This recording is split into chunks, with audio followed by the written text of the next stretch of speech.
নমস্কার, আমি গৌতম কুমার পাল, সহকারী অধ্যাপক, পদার্থবিজ্ঞান, বাঁকুড়া ডিগ্রি কলেজ, জিগরগাছা, যশোর। তারিখ 13/10/2020। পদার্থবিজ্ঞান প্রথম পত্র অনলাইন ক্লাসে সকল ছাত্রছাত্রীকে স্বাগতম। এই করোনা মহামারীকালে বারবার সাবান দিয়ে হাত ধোবে, প্রয়োজনে যখন বাইরে যাবে অবশ্যই মাস্ক ব্যবহার করবে। আজকের পাঠ্য বিষয় অধ্যায় কাজ ক্ষমতা শক্তি, চ্যাপ্টার 5, সৃজনশীল প্রশ্ন সিকিউ। আজকের আলোচ্য সূচি সিকিউ প্রশ্নের আলোকে পাম্পটির অশ্ব ক্ষমতা কত সময় বেশি লাগবে।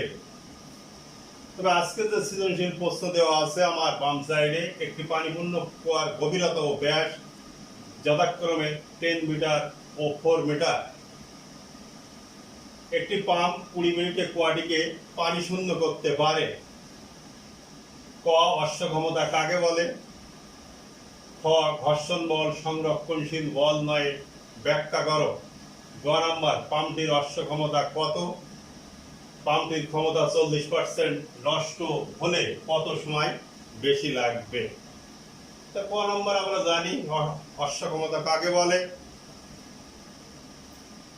1 সেকেন্ডে 746 জুল কাজ করার 746 ওয়াট কাজ করার ক্ষমতাকে বলা হচ্ছে 1 হর্স পাওয়ার। অর্থাৎ 1 হর্স পাওয়ার সমান আমরা আগেও জেনেছি 1 এইচপি সমান হচ্ছে 746 ওয়াট।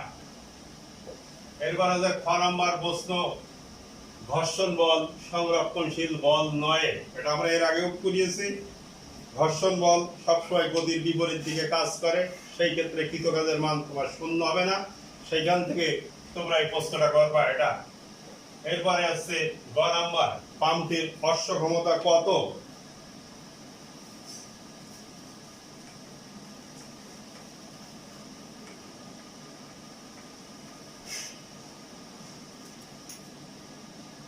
তাহলে গ এর উত্তর, তাহলে কে দেওয়া আছে? গভীরতা, কুয়ার গভীরতা এল সমান হচ্ছে 10 মিটার, ব্যাসার্ধ আর সমান হচ্ছে d/2 সমান হচ্ছে 4/2 সমান হচ্ছে 2 মিটার। সময় দেওয়া আছে 20 মিনিট। সময় t সমান হচ্ছে 20 মিনিট। তাহলে সেকেন্ড করতে হবে, 20 গুণিত 60 সমান হচ্ছে 1200 সেকেন্ড। বলে যে পাম্পটির অশ্ব ক্ষমতা কত? অর্থাৎ পাম্পটির অশ্ব ক্ষমতা এইচপি সমান হচ্ছে হট।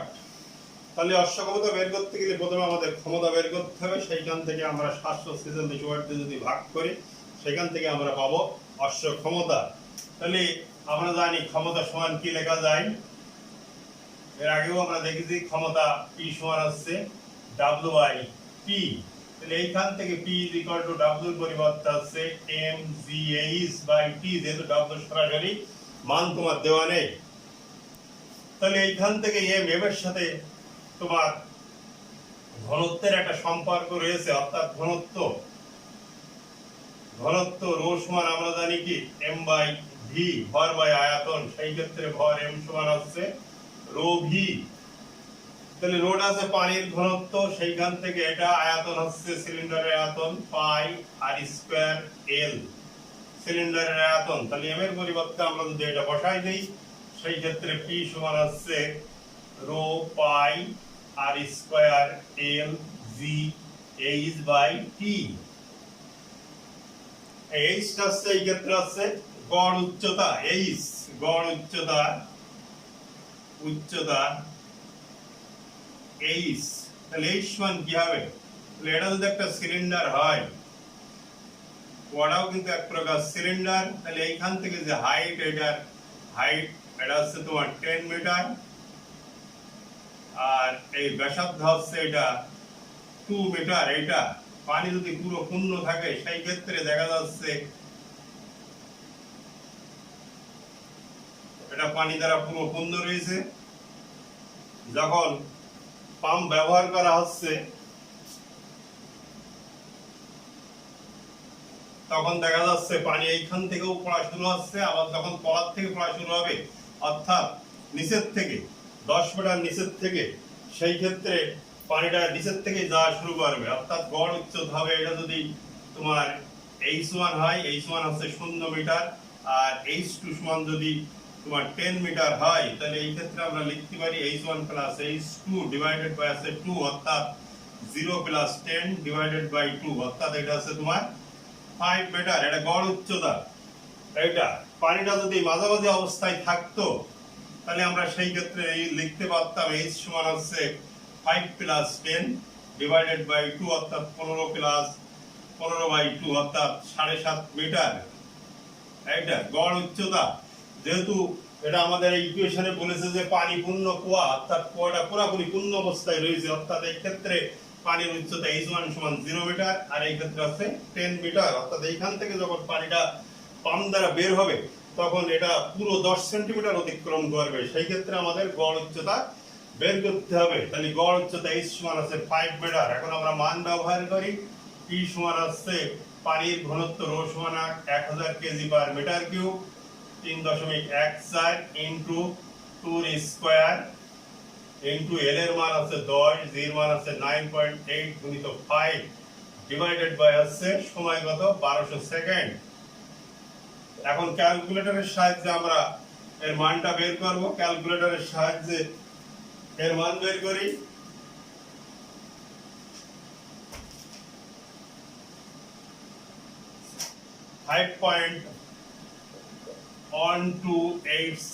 এটাকে যখন আমাদের হর্স পাওয়ারে নিয়ে যাব আমরা, তখন এদের বাদ দিতে হবে, ভাগ করতে হবে তোমার কত 746 দিয়ে যখন ভাগ করবো এটা হবে তোমার হর্স পাওয়ার। আমি ক্যালকুলেটর দিয়ে আমি রেজাল্ট বের করছি,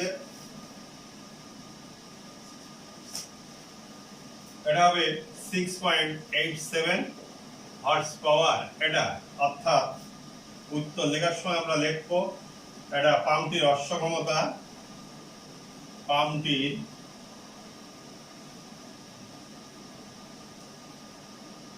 পাম্পটির অশ্ব ক্ষমতা,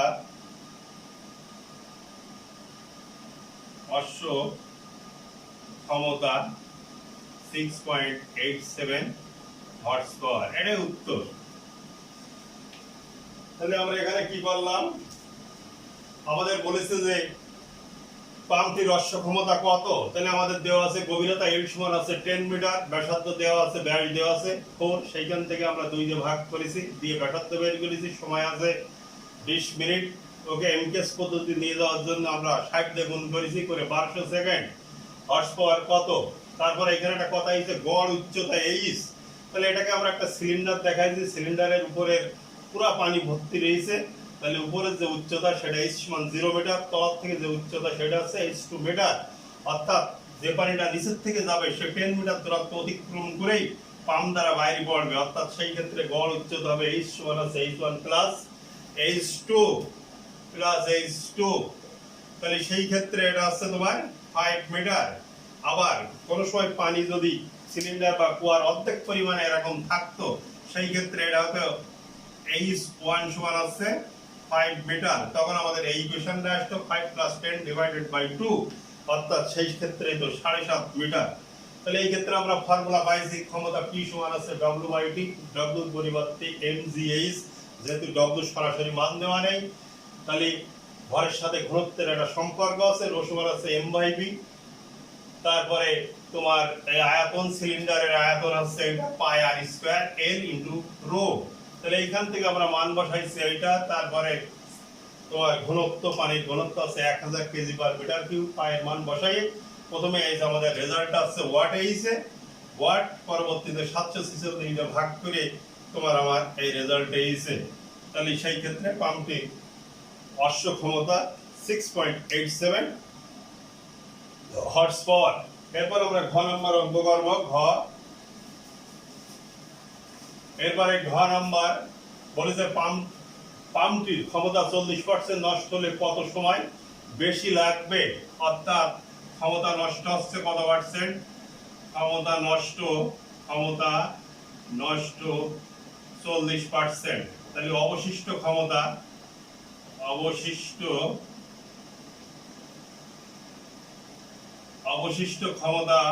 হচ্ছে 100-40% সমান আছে 60%। তাহলে সেই ক্ষেত্রে বলেছে কত সময় বেশি লাগবে, অর্থাৎ সময়, এটা হচ্ছে ডেল টি সমান হচ্ছে ওয়াট। তাহলে আমরা কি জানি, কার্যকর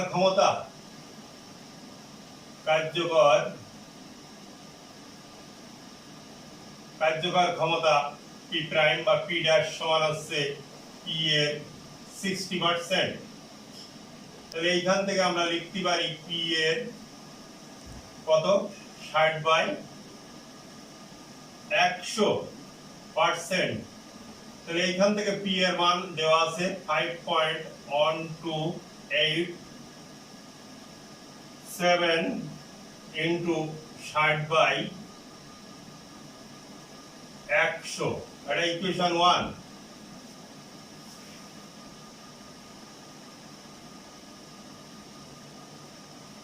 এরপরে আবার ক্ষমতা পি সমান আবার স্বাভাবিক যে ফর্মুলা, কার্যকর ক্ষমতা পি ড্যাশ সমান হচ্ছে ডব্লিউ বাই টি ড্যাশ বা টি প্রাইম। তাহলে এইখান থেকে আমরা কি লিখতে পারি, ডব্লিউ এর পরিবর্তে হচ্ছে M G H divided by হচ্ছে টি ড্যাশ। তাহলে এম এর পরিবর্তে আগের মতো rho pi R square L G H divided by হচ্ছে টি ড্যাশ। তাহলে আমরা যে ফর্মুলাটা পেলাম সেটা হচ্ছে পি ড্যাশ সমান হচ্ছে rho pi R square L G H by T dash, এটা হচ্ছে 2। তাহলে 1 আর 2 থেকে আমরা কি পাবো, ডান পক্ষ সমান ডান পক্ষ 1 ও 2 থেকে পাই। তাহলে আমরা এটা লিখতে পারি 5.1287 ইন্টু 60/100 সমান হচ্ছে এইটা rho pi R square L G H divided by হচ্ছে টি ড্যাশ। তাহলে 0 0 কেটে যাচ্ছে।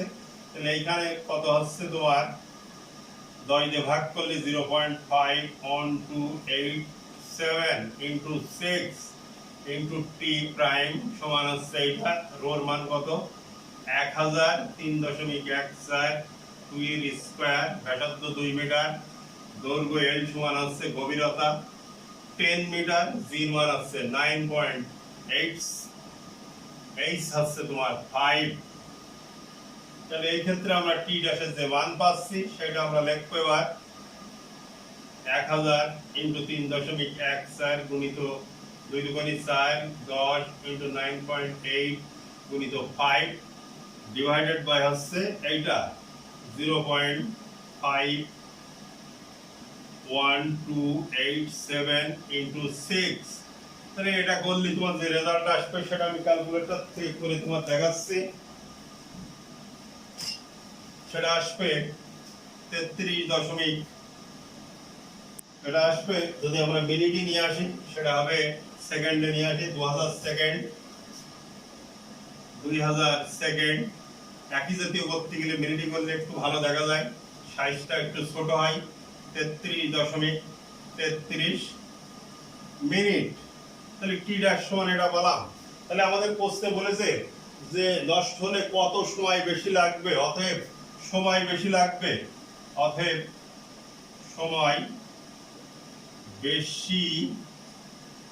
লাগবে, তাহলে ডেল টি সমান আছে যেটা বড় সেটা লিখতে হবে টি প্রাইম মাইনাস, প্রথমে আমরা টি ধরেছি সেই ক্ষেত্রে আছে 33.33 বিয়োগ 20 সমান হচ্ছে 13.33 মিনিট। তাহলে এইখান থেকে আমরা পাই, এবার উত্তর লিখবো আমরা পাম্পটির ক্ষমতা 40% নষ্ট হলে কত সময় বেশি লাগবে। তাহলে উত্তর সময় লেখার সময় লিখবো 13.33 মিনিট বেশি লাগবে। তাহলে এই অঙ্ক ঘ নম্বরের অঙ্ক হলো এইটাই। এটাই মূলত বলেছে কত পার্সেন্ট নষ্ট, নষ্টটা বাদ দিয়ে আমরা অবশিষ্ট ক্ষমতা বের করেছি 60% 100 থেকে। তারপরে কার্যকর ক্ষমতা আমরা লিখেছি কি পি ড্যাশ সমান আছে পি এর 60%। সেই ক্ষেত্রে করে আমাদের এরকম একটা রেজাল্ট হয়েছে 1 নম্বর ইকুয়েশন। আবার নরমালি যে তোমার ক্ষমতার ফর্মুলা পি ড্যাশ সমান আছে কাজ বাই সমান ডব্লিউ বাই টি প্রাইম, এর সাথে মিল রেখে আমরা টি প্রাইম লিখেছি, সেটা হচ্ছে M G divided by T dash. তাহলে এম এর সাথে এম এর সরাসরি মান দেওয়া নেই, ঘনত্বের সাথে এম এর একটা সম্পর্ক আছে, সেটা আমরা লিখেছি pi rho pi R square L GH by T prime. এটা হচ্ছে 2 নম্বর ইকুয়েশন। এটা এক গেল, এটা হচ্ছে 2 নম্বর ইকুয়েশন। তারপর লিখেছি 1 ও 2 থেকে বাই বাম পক্ষ সমান, তাহলে ডান পক্ষ সমান ডান পক্ষ। সেইখান থেকে আমরা টি ড্যাশ সমান পাইছি 2000 সেকেন্ড, একে 60 দ্বারা ভাগ করে হয়েছে তোমার এত মিনিট 33.33 মিনিট এইটা। তারপর বলেছে কত সময় বেশি লাগবে, তাহলে সময় বেশি লাগবে তোমার ডেল টি সমান আছে টি মাইনাস টি ড্যাশ সমান আছে এত। সেইখান থেকে আমরা উত্তর এটা পেয়েছি। এটা তোমরা যদি না বোঝো সেটা আমার ফোন নাম্বার আছে, অথবা তোমার বক্সে কমেন্ট বক্সে তোমরা প্রশ্ন করবে। আগামী দিনে আমরা মহাকর্ষের চ্যাপ্টার করবো, চ্যাপ্টার 6 ফিজিক্স ফার্স্ট পার্টের। সবাইকে ধন্যবাদ জানিয়ে আজকের ক্লাস এখানেই শেষ করছি।